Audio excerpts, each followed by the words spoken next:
is used to set or change the color of the text, then that text may be in heading or paragraph or any body section.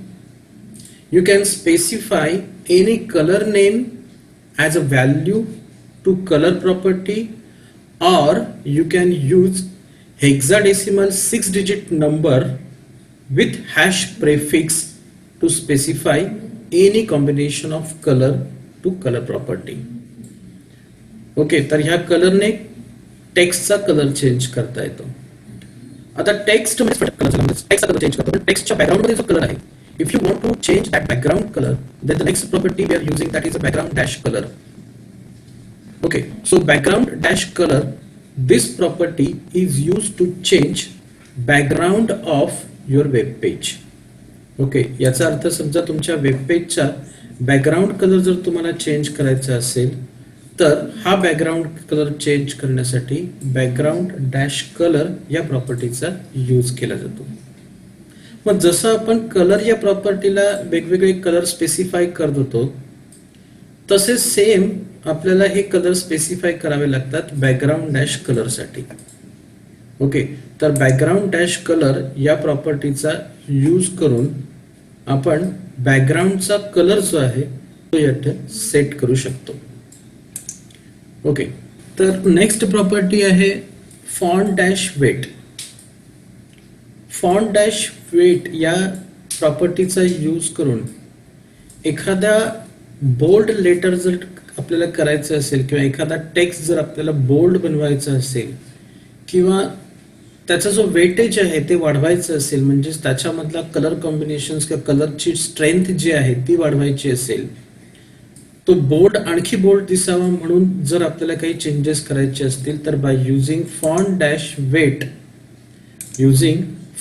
Dash weight we can change boldness means font ठळकपणा जर आपल्याला वाढवायचं असेल, तर font dash weight या प्रॉपर्टीने आपण तो change करू शकतो. ओके, आता याचं रेंज कुठून कुठपर्यंत आहे. 100 is a by default value. Okay, पण अप टू 900 पर्यंत आपण या ठिकाणी फॉन्ट वेट स्पेसिफाय करू शकतो. 100, 200, 300, 900 जसं तुम्हाला वेट पाहिजे, ठळकपणा पाहिजे, त्या पद्धतीने तुम्ही फॉन्ट डॅश वेटने ठळकपणा आणू शकता. नेक्स्ट जी property that is a font dash style. Okay, font dash स्टाईलने आपण काय करतो, तर there are 3 possible values for this font dash style. either you can specify italic, oblique or normal. Out of these 3 options you can set one value to this property.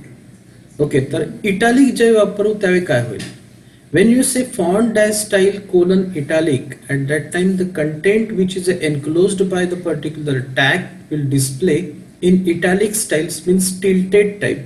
Okay, थोडेसे तिरप्या अशा text मध्ये, characters मध्ये तुम्हाला content display होईल.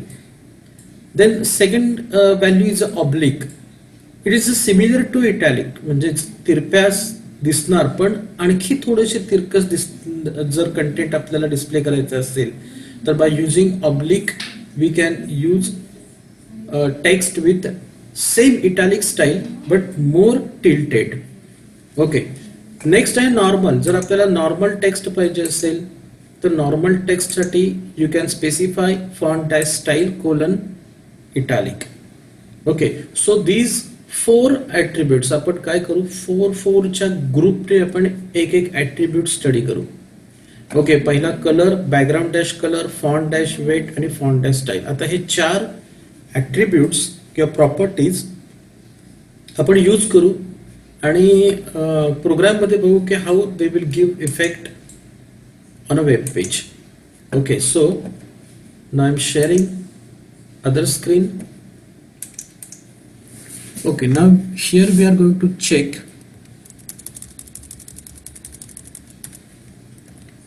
properties in CSS. Okay, so title is given that properties in CSS. Here is a style.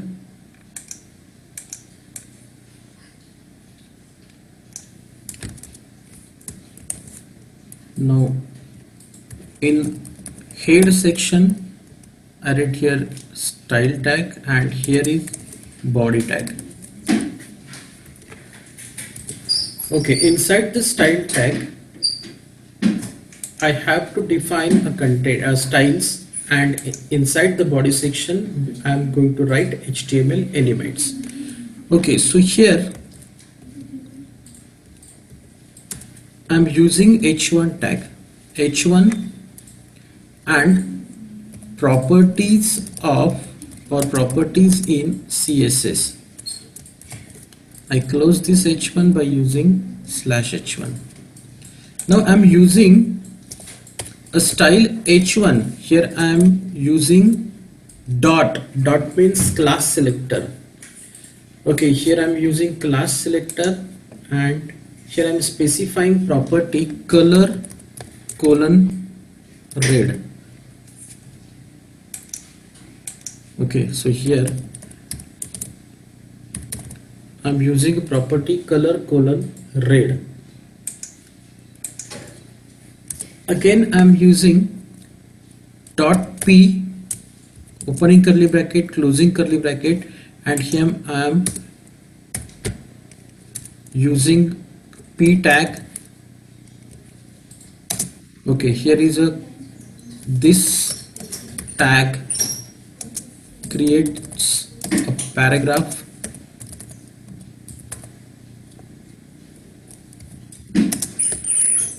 and here we are using different styles. Okay, so this is the paragraph I have created, and here is a h1 style. Now I write style for this p element, font dash weight, okay, :300 pixels. Okay, so here I am specifying font dash weight property for this paragraph, and I specified a value 300 pixels to this particular font dash weight property. Now we'll check the output of this program, but here I have to specify which class here I have to use. So here I specify the class is equal to h1, and here class is equal to p. Okay, so now you check. So here is a property in CSS that content will display in red color. Okay, and here is font dash weight 300 pixels. I increase it to 900 pixels.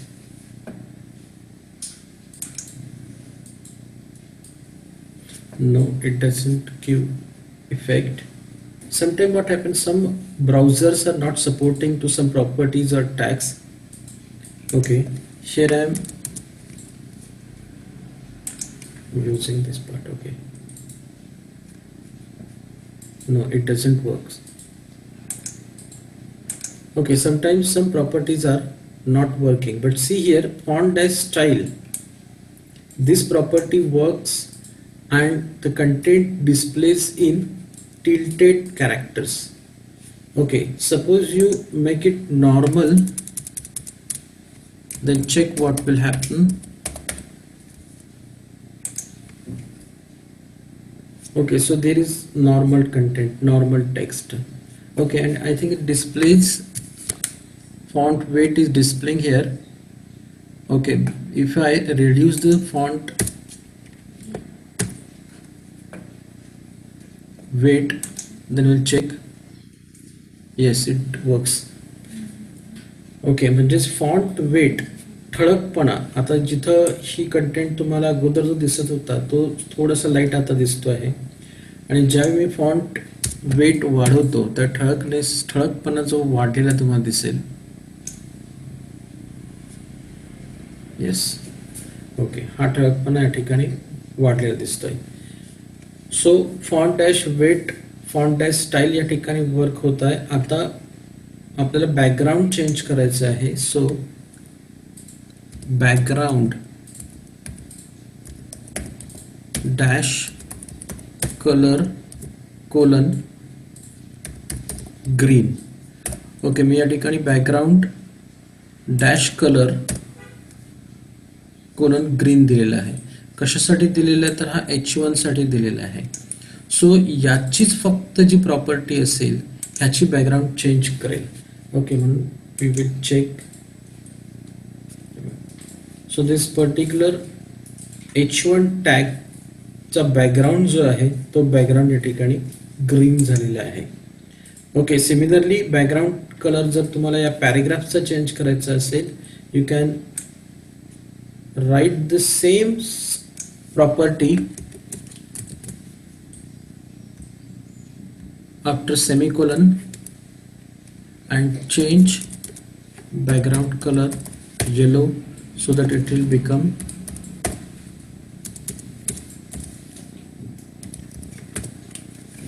easily identifiable. Yes. Okay, so here we have changed background color. Here also we have studied font weight, font style. Here is a normal. Now I will do italic or oblique.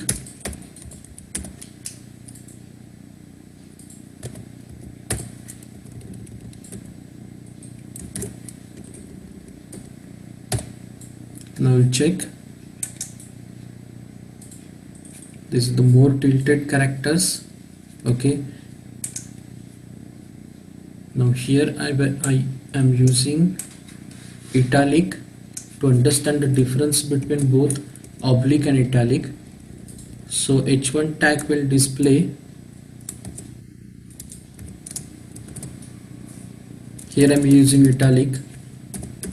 So H1 tag will display with italic style and the paragraph will display with oblique style. So we will check.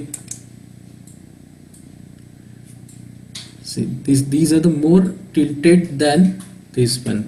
Okay, you cannot identify the difference between the italic and oblique easily, but these oblique characters are more tilted than the italic characters. Okay, so here we have studied these four properties: color, background dash color, font dash style and font dash weight. Okay, so here is the output.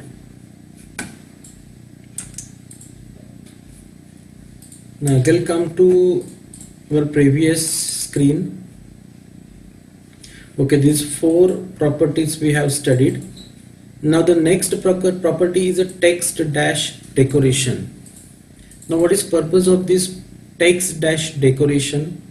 It is used to decorate the text, or it is used to decorate the content. Now how one can decorate the text? Okay, here possible values are strike through, underline, overstrike, or to remove underline from links. Okay, these are the possible values: line through, underline, overline and none.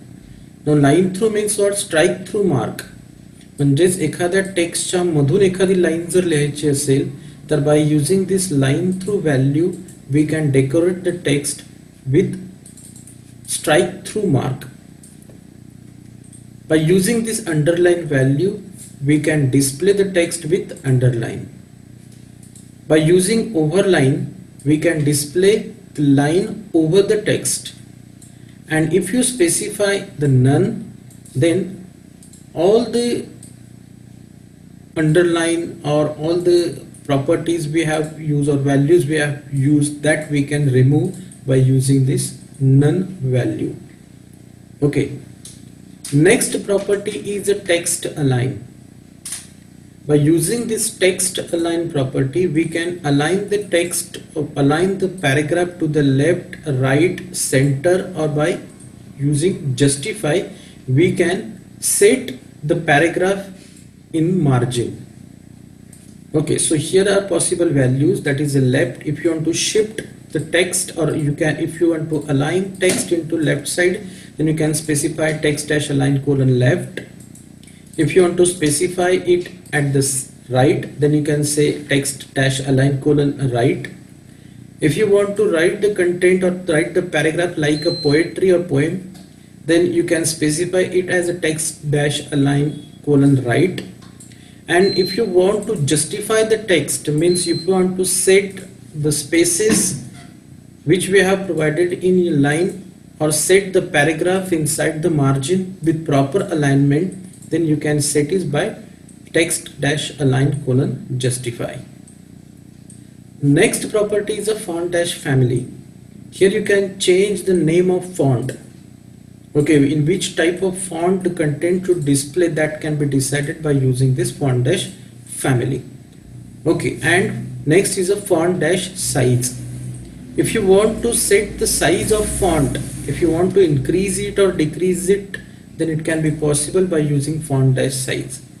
Okay, याचा अर्थ font dash साईजने काय करणार, तुम्ही एखाद्या टेक्स्टची size जी असेल ती कमी जास्त करू शकता. या फॉन्ट डॅश फॅमिलीने तुम्ही एखादा फॉन्ट सेट करू शकता किंवा फॉन्ट चेंज करू शकता एखाद्या पॅराग्राफचा. टेक्स्ट डॅश अलाइनने काय करता येईल की पॅराग्राफला तुम्हाला अलाइन करता येईल लेफ्ट राईट, जसं आपण बॉडीमध्ये एखादा अलाइन टॅग यूज करतो त्या पद्धतीने.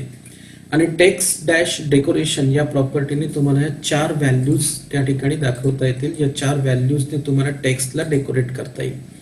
ओके, आता हे जे स्टडी केलेले text dash decoration, text dash align, font dash family आणि फॉन्ट डॅश साईज, हे प्रॅक्टिकली आपण बघू कसे दिसतात.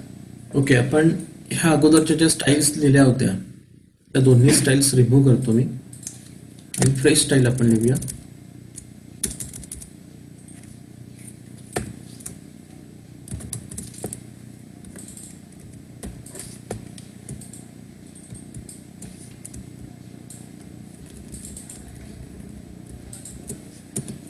ओके, तर या पॅरेग्राफसाठी एक फ्रेश आपण स्टाईल लिहू, ज्या स्टाईलमध्ये आपण टेक्स्ट डेकोरेशनचा यूज स्टडी करणार आहोत. ओके, सो इथं आपण टेक्स्ट डॅश डेकोरेशन कोलन, पहिलं आपण अंडरलाईन बघू. ओके, ह्या टेक्स्ट डॅश डेकोरेशनने H1 टॅग म्हणजे हा जो कंटेंट आहे तो तुम्हाला अंडरलाईन मध्ये डिस्प्ले होणार. ओके, पॅरेग्राफसाठी आपण ओव्हरलाईन यूज करू. ओके, आणि या दोघांचं आउटपुट आता आपण डिस्प्ले करून बघू. Okay, so see here properties in CSS. हा आपण अंडरलाईन हेडिंग जो पार्ट आहे, H1 चा जो पार्ट आहे, हा जो H1 चा पार्ट आहे, हा H1 चा पार्ट आपण अंडरलाईनने डेकोरेट केला होता. ओके, म्हणून इथं तुम्हाला या H1 टॅगच्या आउटपुटला इथं अंडरलाईन डिस्प्ले होते. पॅरेग्राफ जो यूज केला आपण तो .p text dash decoration colon overline, इथं आपण टेक्स्टच्या वरती लाईन ड्रॉ करून डिस्प्ले करणार आहोत. ओके, ओव्हरलाईन म्हणजे टेक्स्टच्या वरती लाईन डिस्प्ले होणार, अंडरलाईन म्हणजे टेक्स्टच्या खाली लाईन डिस्प्ले होणार. हा आपण H1 साठी वापरला होता म्हणून H1 साठी अंडरलाईन डिस्प्ले होत आहे, आणि हा आपण ओव्हरलाईन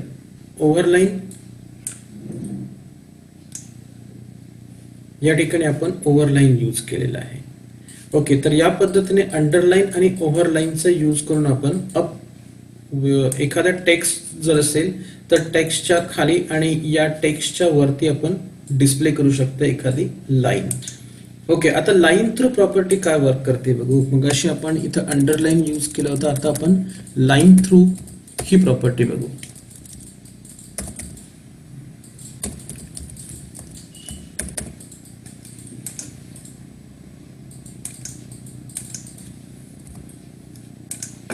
ओके, आता ही प्रॉपर्टी, या प्रॉपर्टीची व्हॅल्यू बघा. लाईन थ्रू म्हणजेच स्ट्राईक थ्रू मार्क हा या टेक्स्टला अप्लाय होतो.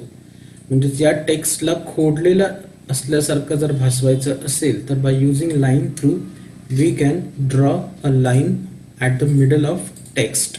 ओके, तर लाईन थ्रू मुळे आपल्याला बरोबर टेक्स्टच्या मध्ये एखादी लाईन ड्रॉ करता येते. आता समजा ही ओव्हरलाईन डिस्प्ले होत होती, पण आता मला एकही स्टाईल याला दाखवायची नाहीये, तर मी काय करणार, नन म्हणून यूज करणार.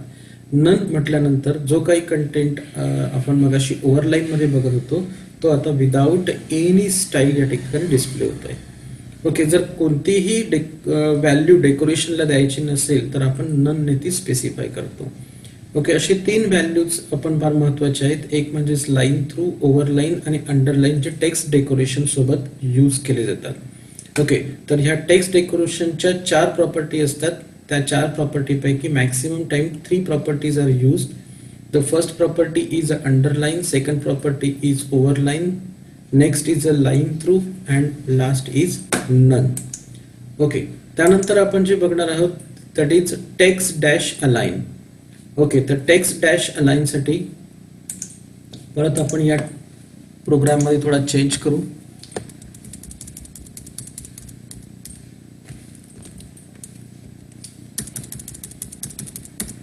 Text dash align colon centre.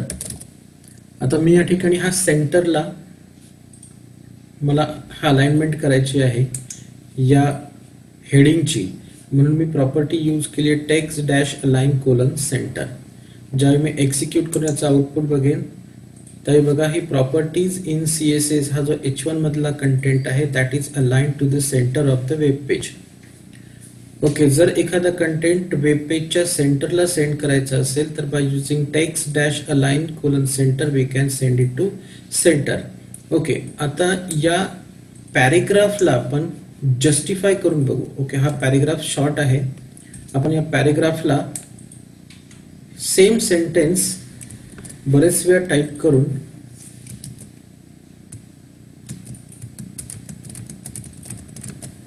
Okay याचा आउटपुट बघू.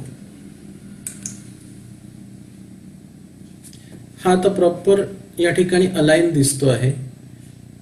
ओके, जर प्रॉपर्टीची या साईडची जर कंटेंट आपण बघितला ओके, तर या प्रॉपर्टीमध्ये तुम्हाला ह्या प्रॉपर्टीने तुम्हाला हे जे कंटेंट या ठिकाणी एका लाईनमध्ये मार्जिनमध्ये सेट केलेला दिसतोय. ओके, याची बाय डिफॉल्ट व्हॅल्यू जस्टिफाय असल्यामुळे ते सेट झालं दिसतो. जर जस्टिफाय नसेल तर ही लाईन इथं संपलेली दिसेल, दुसरी लाईन पुन्हा इथं स्टार्ट करून इथं संपली दिसते, तिसरी लाईन त्याच्या पुढे डिस्प्ले होते. अशा पद्धतीने जर टेक्स्ट दिसत असेल, वेल अलाइन नसेल तर by using justify we can set the paragraph in a margin. Okay, आता हा जो प्रॉपर्टीज इन CSS आहे हा जर समजा राईट साईडला तुम्हाला अलाइन करायचा असेल तर by using text dash align colon right तुम्ही तो राईटला अलाइन करू शकता. ओके, राईट साईडला अलाइन, लेफ्ट साईडला अलाइन किंवा सेंटरला अलाइन तुम्हाला या टेक्स्ट डॅश अलाइन या प्रॉपर्टीने करता येते. जशी आपण एखाद्या ऍट्रिब्यूट मध्ये अलाइन प्रॉपर्टी वापरतो, आपण या अगोदर बॉडी टॅग मध्ये वापरली होती, पी टॅग मध्ये वापरली होती, टेबल टॅग मध्ये वापरली होती. ओके, त्या टॅग्स मध्ये जशी अलाइन ही प्रॉपर्टी यूज केली जाते, सिमिलरली टेक्स्ट डॅश अलाइन ही प्रॉपर्टी आपण या CSS मध्ये यूज करतो. आणि त्याच्या पॉसिबल व्हॅल्यूज आहेत लेफ्ट, राईट, सेंटर और जस्टिफाय. नेक्स्ट प्रॉपर्टी आपण जी स्टडी करणार आहोत ती प्रॉपर्टी आहे फॉन्ट डॅश फॅमिली. ओके, समजा आता हा जो कंटेंट आहे ओके, हा जो कंटेंट आहे हेडिंगचा, या हेडिंगच्या कंटेंटला मला एखादा वेगळा फॉन्ट यूज करायचा आहे. आता नॉर्मली फॉन्ट जो दिसतो आहे तो हा आहे, हा नॉर्मल फॉन्ट आहे.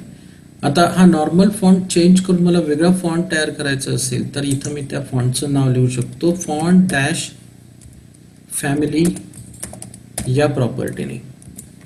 ओके, आता इथं मी एरियल हा फॉन्ट यूज केला. आता एरियल या फॉन्टने आउटपुट डिस्प्ले कसं होतं ते बघूया. प्रिव्ह्यू, हा झाला फॉन्ट चेंज. ओके, या ठिकाणी तुम्हाला हे एरियलच्या फॉर्मॅटमध्ये डिस्प्ले होतं. आता समजा टाइम्स न्यू रोमन मध्ये जर लिहायचं असेल तर तसं डिस्प्ले होईल times new Roman. as spaces are entered here so I enclose this complete value inside double inverted commas. Okay, आता टाइम्स न्यू रोमनचा हा आउटपुट डिस्प्ले होतोय. ठीक आहे. तसंच आणखी एक मी चेंज करून बघतो. Vardhana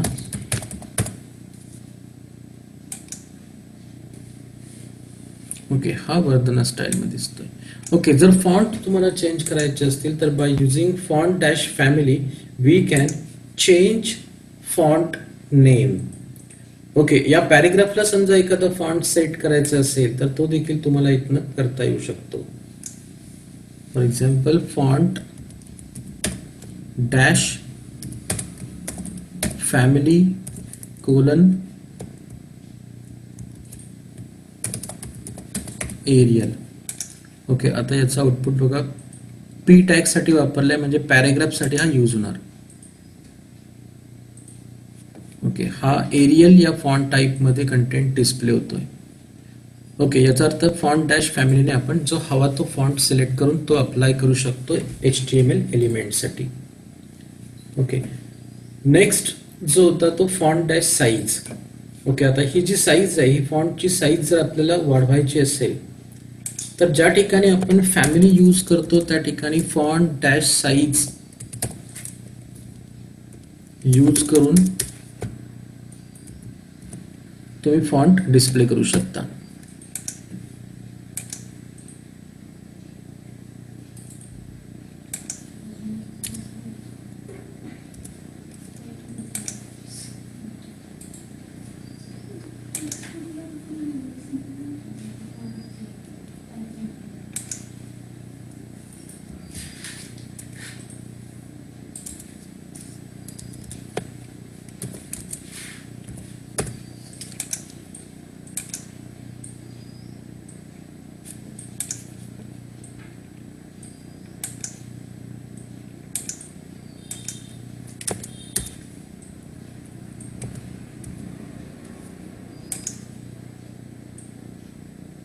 Okay, it doesn't support.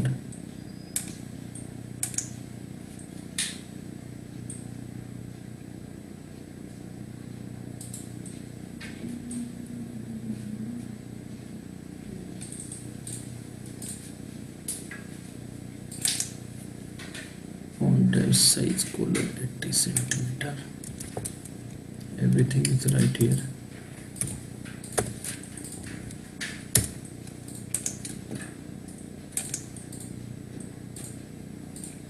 Yes. Okay, so font dash size या ठिकाणी आपण ही साईज इन्क्रीज करू शकलो. जी साईज पाहिजे ती तुम्ही या ठिकाणी सेट करू शकता.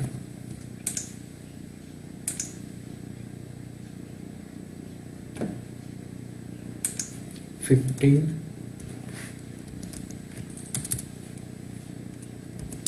पिक्सेल. ओके, 350 पिक्सेल्स सेट झालेले. फॉन्ट डॅश साईजने आपण हवी ते नंबर ऑफ पिक्सेल्स मध्ये पिक्सेल्स नंबर टाकून आपण ती स्पेसिफाय करू शकतो साईज ऑफ फॉन्ट. आता या ठिकाणी तुम्ही बघितलं तर हा जो टेक्स्ट आहे हा टेक्स्ट जस्टिफाय झालेला दिसत नाही.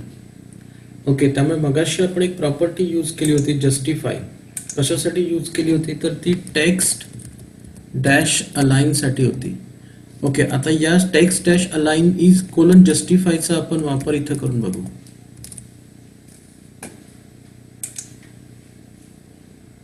आता हा बघा या ठिकाणी स्पेसिंग अलाउ करून मार्जिन सेट केलेली आहे. तुम्हाला राईट मार्जिन दिसत नाही पण नॉर्मली इथं हा आपण जो व्ह्यू tutorialspoint.com याचा इंटरफेस घेतलेला असल्यामुळे त्यांच्या इंटरफेसमुळे तुम्हाला राईट साईडचा कंटेंट डिस्प्ले होत नाही. पण दिस पॅरेग्राफ इज अरेंज्ड और सेट इन अ मार्जिन मध्ये हा सेट झालेला आहे. त्यामुळे पूर्वी मगाशी जसं तुम्हाला काही लाईन्स तुटल्यासारखी दिसत होते ते आता न दिसता एका मार्जिन मध्ये तुम्हाला अलाइन झालेला हा टेक्स्ट डिस्प्ले होतोय. ओके, तर टेक्स्ट डॅश अलाइन कोलन जस्टिफायने आपण दोन मार्जिन मध्ये हा टेक्स्ट सेट करतो, अलाइन करतो. ओके, तर फॉन्ट डॅश साईज ही प्रॉपर्टी आपण या ठिकाणी स्टडी केली. ओके,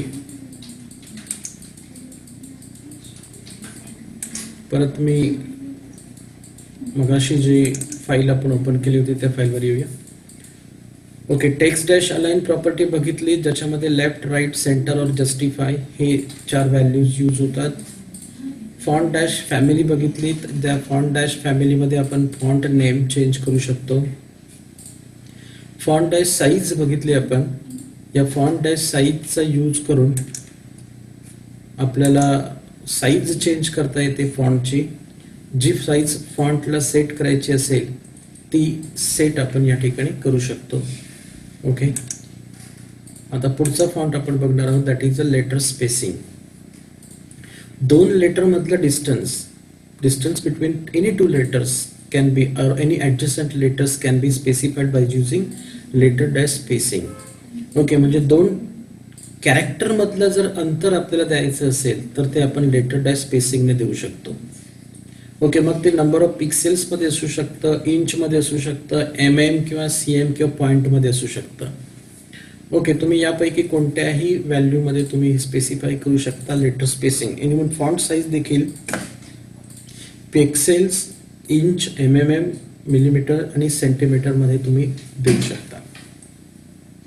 लेटर स्पेसिंग म्हणजे दोन लेटर मधलं डिस्टन्स हे आपण या लेटर डॅश स्पेसिंग प्रॉपर्टीने स्पेसिफाय करतो. तसंच ज्यावेळी वेबसाईट डिझाईन केल्या जातात तर त्या वेबसाईटमध्ये सगळ्यात आवश्यक असं जर प्रॉपर्टी असते ती असते पॅडिंग. एखाद्या एलिमेंटच्या आजूबाजूच्या प्रॉपर्टी, एलिमेंटच्या आजूबाजूची स्पेस जर ऍडजस्ट करायची असेल, आजूबाजूच्या स्पेसला जर ऍडजस्ट करायचं असेल तर ती स्पेस ऍडजस्ट करण्यासाठी पॅडिंगचा वापर केला जातो. ओके, थोडक्यात एखादा टेक्स्ट आपण जो टाकतो त्या टेक्स्टच्या लेफ्ट साईडला किती जागा सोडली पाहिजे, राईट साईडला किती जागा सोडली पाहिजे, ह्या गोष्टी आपण पॅडिंगने ऍडजस्ट करत असतो. ओके, हे पॅडिंगची जी साईज आहे म्हणजे पॅडिंग मध्ये जे आपण व्हॅल्यू असाइन करतो that value can be assign with number of pixels. Okay, number of pixels या ठिकाणी डिस्प्ले होत आहे, तर नंबर ऑफ पिक्सेल्सने आपण ही व्हॅल्यू देऊ शकतो जेणेकरून आपल्याला दोन एलिमेंट्स मधलं डिस्टन्स जे आहे हे डिस्टन्स आपल्याला पॅडिंगने स्पेसिफाय करता येतं. नेक्स्ट आहे बॉर्डर. ओके, बॉर्डर टॅग जे आहे, बॉर्डरने आपण बॉर्डर सेट करतो एखाद्या एलिमेंटला. एखादा HTML एलिमेंट असेल, एखादी इमेज असेल, एखादा डिव्हिजन असेल म्हणजे डिव्ह सेक्शन असेल तर त्या सेक्शनला बॉर्डर द्यायची असेल, मग ती बॉर्डर सॉलिड असो, डबल, ग्रूव्ह किंवा आउटसाइड, डॉटेड असावी, डॅश, असे वेगवेगळे त्यामध्ये व्हॅल्यूज येतात. त्यातल्या एखाद्या व्हॅल्यूचा यूज करून तशा टाईपची बॉर्डर आपल्याला एखाद्या एलिमेंटला देता येते. ओके, मग पॉसिबल व्हॅल्यूज कोणत्या आहेत तर सॉलिड आहे, डबल आहे, ग्रूव्ह आहे, रिज आहे, इनसेट आहे, आउटसेट आहे, डॉटेड और डॅश्ड. ओके, ह्या व्हेरियस प्रॉपर्टीज आहेत. आपण एक दोन प्रॉपर्टीज कशा यूज केल्या जातात, त्या व्हॅल्यूज कशा यूज केल्या जातात ते बघणार आहोत. ओके, तर बॉर्डर आणि बॉर्डरची स्टाईल जर आपल्याला ठिकाणी स्पेसिफाय करायची असेल तर by using these type of values we can specify different border styles. काही वेळा काही वेब पेजेसच्या बॅकग्राऊंडला एखादी इमेज हवी असते. ओके, एखादा वेब पेज ओपन केल्यानंतर तुम्हाला त्या वेबसाईटच्या त्या कंपनीचा लोगो हा वेब पेजच्या बॅकग्राऊंडला डिस्प्ले होतो. जर एखादा इमेज जर वेब पेजला बॅकग्राऊंडला डिस्प्ले करायची असेल तर by using background dash image we can insert any image, then it may be on website or then it may be in your local drive, तुम्ही ती सेट करू शकता. ओके, तर बॅकग्राऊंड इमेज सेट करण्यासाठी आपल्याला यूज करावा लागतो background dash image नावाची प्रॉपर्टी. ओके, या ठिकाणी तुम्हाला एक एक्झाम्पल दिलेलं आहे की body background dash image colon URL background dot JPG. म्हणजे जी इमेज तुम्हाला या ठिकाणी स्पेसिफाय करायची असेल ती तुम्ही एकतर URL मधच्या फॉर्मॅटने तुम्हाला स्पेसिफाय करता येते किंवा जर ती लोकल ड्राईव्हवर असेल तर लोकल ड्राईव्हचा वापर करून तुम्ही ती सेट करू शकता. ओके, नेक्स्ट आहे मार्जिन लेफ्ट. हा सगळ्यात लास्ट प्रॉपर्टी आहे. ओके, तर या प्रॉपर्टीने मार्जिन डॅश लेफ्टने आपण सेट करतो लेफ्ट साइडची मार्जिन. ओके, म्हणजेच लेफ्ट साइडवरनं किती डिस्टन्स आपण मार्जिन मेंटेन करून कंटेंट डिस्प्ले करायचं आहे हे या मार्जिन अंडर डॅश लेफ्ट या प्रॉपर्टीने आपण ते स्पेसिफाय करतो. ओके, आता या ठिकाणी आपण लेटर स्पेसिंग पासून मार्जिन लेफ्ट पर्यंत हे शेवटचे 5 जे प्रॉपर्टीज आहेत ते प्रॉपर्टीज स्टडी करणार आहोत. ओके, तर सगळ्यात पहिल्यांदा आपण लेटर स्पेसिंग बघूया. ओके, आता हेच H1 टॅग साठी आपण यूज करू लेटर डॅश स्पेसिंग.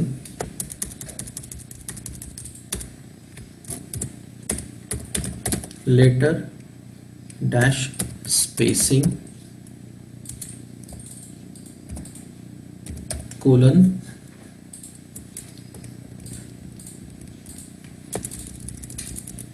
5px.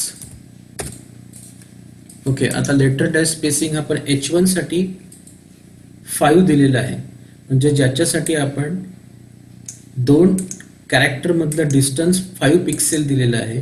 त्यामुळे हा आता कंटेंट कसा डिस्प्ले होतो ते बघू.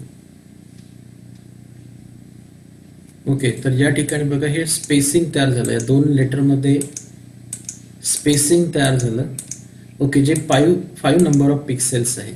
आपण आणखी वाढवून बघू, म्हणजे मग तुमच्या लक्षात येईल. 10px करू आणि आउटपुट बघू. ओके, हे 10px ने आणखी वाढलेलं आहे. ओके, जर 2 टेक्स्ट मधला डिस्टन्स जर तुम्हाला स्पेसिफाय करायचं असेल तर by using letter dash spacing we can change the distance between any 2 letters. Okay, पुढे आपण बघणार आहोत दॅट इज पॅडिंग.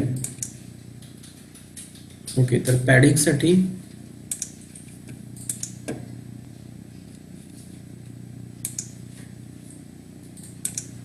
याच H1 टॅगचा यूज करतो.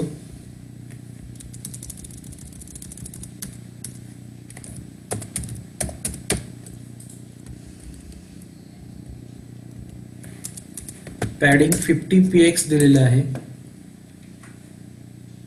आता आउटपुट बघू कसं दिसेल. हे डिस्टन्स जे आहे चारी बाजूला तुम्हाला 50px सोडलेले दिसत आहेत. ओके, तर ज्यावेळी तुम्हाला या साईडला 50px, या साईडला 50, या टॉप वरनं 50, राईट वरनं 50, बॉटम वरनं 50 पिक्सेल्स तुम्हाला सोडायचं असेल तर बाय युजिंग पॅडिंग या ॲट्रिब्यूटने प्रॉपर्टीने तुम्ही हे स्पेसिंग स्पेसिफाय करू शकता. ओके, या ठिकाणी 50px म्हटल्यामुळे चारही बाजूने 50 पिक्सेल्स सोडलेले आहेत आणि मग कंटेंट तुम्हाला इथं डिस्प्ले होतोय. ओके, तर पॅडिंगने आपल्याला स्पेसिफाय करता येतं spaces from all sides. Next आपण बघणार आहोत बॉर्डर. समजा एखाद्या कंटेंटला बॉर्डर द्यायची असेल, डिव्हिजनला बॉर्डर द्यायची असेल, टेबलला बॉर्डर द्यायची असेल तर by using border properties we can apply. Okay, तर त्यासाठी आपण एक हा पॅरेग्राफ घेतलेला आहे.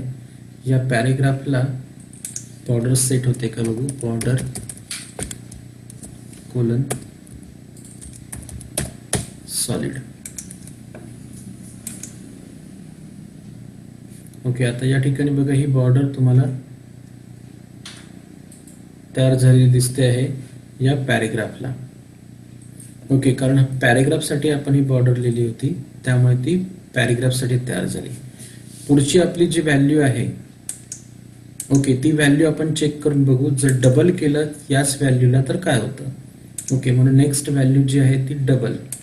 आता हा जो बॉर्डर आहे ती बॉर्डर डबल केली तर काय इफेक्ट होतो.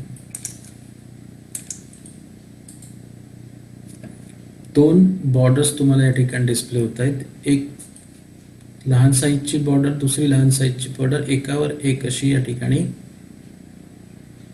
डिस्प्ले झाली. डबल बॉर्डर्स तुम्हाला स्क्रीनवर डिस्प्ले होते. ओके, याच्यामध्ये तिसरी जी व्हॅल्यू आहे ही तिसरी व्हॅल्यू ग्रू यूज केली जाते. आता ग्रू ज्यावेळी यूज करू त्या ग्रूने काय फरक पडतो आपण बघू. ग्रू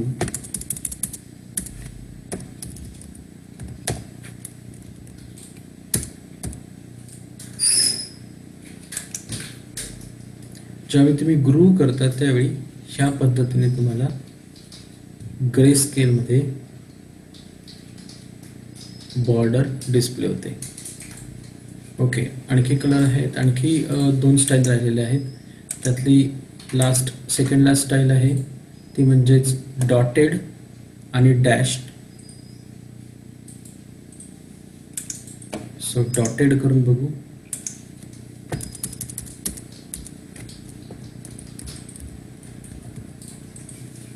ही डॉटेड आणि नेक्स्ट आहे ती डॅश्ड.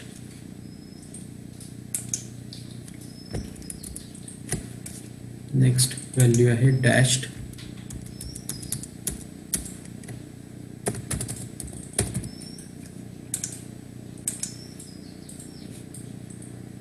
ओके, मगाशी जी डॉटने दिसत होती ती आता डॅशने दिसते. आणखी एक दोन प्रॉपर्टीज राहिल्या आहेत, एक इनसेट, ही इनसेट आणि आउटसेट.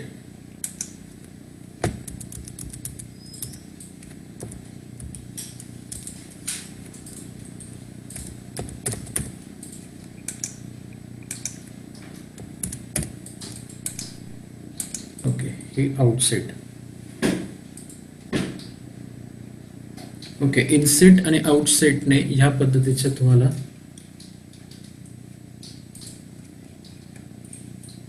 बॉर्डर डिस्प्ले होते. ओके, इनसेट आणि आउटसेट, इनसेट मधनं आतमध्ये शेडिंग, आउटसेट मधनं बाहेरनं शेडिंग. ओके, अशा पद्धतीने तुम्हाला ही बॉर्डर डिस्प्ले होईल. ओके, तर बॉर्डर डिस्प्ले करण्यासाठी एवढ्या व्हॅल्यूज आहेत, त्या व्हॅल्यूजचा यूज करून तुम्ही बॉर्डर डिस्प्ले करू शकता. त्यानंतर मार्जिन लेफ्ट आपण बघू आणि मग बॅकग्राऊंड डॅश इमेजवर जाऊ.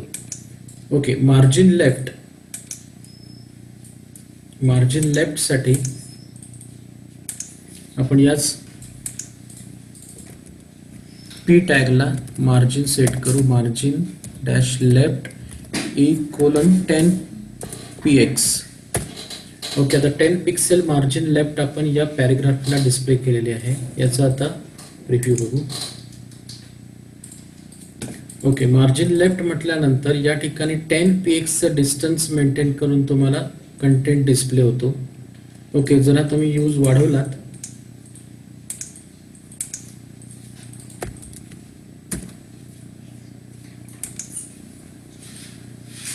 तर तुम्हाला कळेल या ठिकाणी आणखी स्पेस वाढलेली आहे.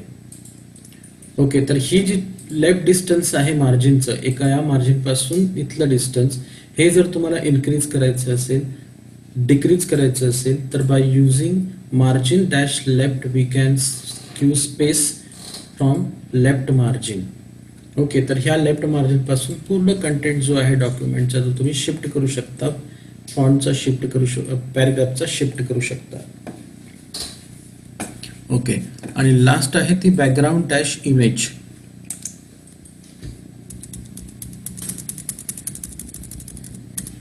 ओके, एकतर बॅकग्राऊंड डॅश इमेज कोलन, या ठिकाणी तुम्ही नेम स्पेसिफाय करू शकता a.jpg, जी फाईल. ओके, जी फाईल तुम्हाला बॅकग्राऊंड मध्ये द्यायची आहे त्या फाईलचं नाव बॅकग्राऊंड डॅश इमेज मध्ये तुम्ही स्पेसिफाय करू शकता. ओके, आता हे a.jpg ही या कम्प्युटरवर स्टोअर नसल्यामुळे तुम्हाला या ठिकाणी बॅकग्राऊंड इमेज डिस्प्ले होणार नाही. पण जर a.jpg नावाची फाईल या कम्प्युटरवर असती आणि त्याच फोल्डरमध्ये तुम्ही जर ही फाईल सेव्ह केलीत आणि ओपन करून बघितलात तर तुम्हाला या ठिकाणी बॅकग्राऊंड मध्ये इमेज डिस्प्ले होईल. थोडक्यात बॅकग्राऊंड डॅश इमेज कोलनच्या पुढे तुम्हाला name of the JPG file देणं गरजेचं असतं. आणि जर तुम्हाला ही एखाद्या वेबसाईटवरूनच आणून डिस्प्ले करायची असेल तर त्यासाठी तुम्हाला URL in bracket name of the JPG file or path of the JPG file which you want to insert in the background that you can specify by using here. Okay, या type मध्ये URL देऊन तुम्ही specify करू शकता. Otherwise तुम्ही directly name of the JPG file लिहून तुम्ही ती बॅकग्राऊंड मध्ये डिस्प्ले करू शकता. ओके, तर या प्रॉपर्टीज आहेत, ज्या प्रॉपर्टीजचा यूज करून आपल्याला स्टाईल्स किंवा लेआउट चेंज करता येतो. लेआउट चेंज करून डिस्प्ले आपल्याला जो स्क्रीनचा आहे किंवा वेब पेजचा आहे, वेबसाईटचा आहे, तो वेगवेगळ्या टाईपमध्ये आपल्याला दाखवता येतो. ओके, तर हे जे प्रॉपर्टीज आहेत हे प्रॉपर्टीज तुमच्या फिल इन द ब्लँक्ससाठी किंवा कधी कधी MCQ 1 साठी विचारले जातात. MCQ 2 मध्ये देखील काही वेळा विचारले जातात. ज्यावेळी व्हॅल्यू स्पेसिफाय करायचे असतात, नंबर ऑफ व्हॅल्यूज दिलेले असतात आणि select the proper values of the given property, त्यावेळी तुम्हाला हे या ठिकाणी स्टडी करणं आवश्यक आहे की कोणकोणत्या प्रॉपर्टीजला कोणकोणते स्पेसिफिक व्हॅल्यूज येतात. ओके, त्यामुळे हा जो पार्ट आहे हा तुमच्या बुकमध्ये ॲज इट इज दिलेला आहे. ओके, यातले सगळे व्हॅल्यूज आणि प्रॉपर्टीज आपण यूज करून बघितलेले आहेत. ओके, याहीपेक्षा बरेच प्रॉपर्टीज आज वेबसाईटवर अवेलेबल असतात. तुमच्या स्टडीसाठी जेवढे प्रॉपर्टीज घेतलेल्या आहेत त्या सगळ्या तुम्हाला स्टडी करायच्या आहेत. ओके, या प्रत्येकाचा आउटपुट मी तुम्हाला दाखवलेलं आहे, कोणकोणत्या पद्धतीमध्ये हे आउटपुट डिस्प्ले होतं. ओके, तर या आउटपुट बघून आणि कशा पद्धतीने वापरलं जातं हे स्टडी करून आपण पुढचा पार्ट बघणार आहोत. ओके, तर हा या ठिकाणी प्रॉपर्टीज इन CSS. ओके, वेगवेगळे प्रॉपर्टीज आपण जे स्टडी केले तो भाग संपलेला आहे. ओके, आता नेक्स्ट जो सेशन असेल, उद्याचा दिवस सोडून परवा आपण तो सेशन स्टडी करणार, ज्या सेशनमध्ये आपण OL म्हणजेच ऑर्डर्ड लिस्ट आणि अनऑर्डर्ड लिस्ट स्टडी करण्याचा प्रयत्न करूया. ओके, तर आज CSS मधला भाग सगळा संपलाय. यापुढचा जो कंटेंट आहे तो CSS च्या नंतरचा पार्ट जो असेल, ज्याच्यामध्ये आपण व्हेरियस टॅग स्टडी करणार आहोत, व्हेरियस इमेज फॉर्मॅट, इमेज कसे इन्सर्ट केले जाते, ऑडिओ व्हिडिओ कसा इन्सर्ट केला जातो हे स्टडी करणार आहोत. ओके, सो आणखी काही डाऊट्स असतील आता या झालेल्या सेशनबद्दल विचारू शकता. ठीक आहे, तर आजचं सेशन या ठिकाणी संपला.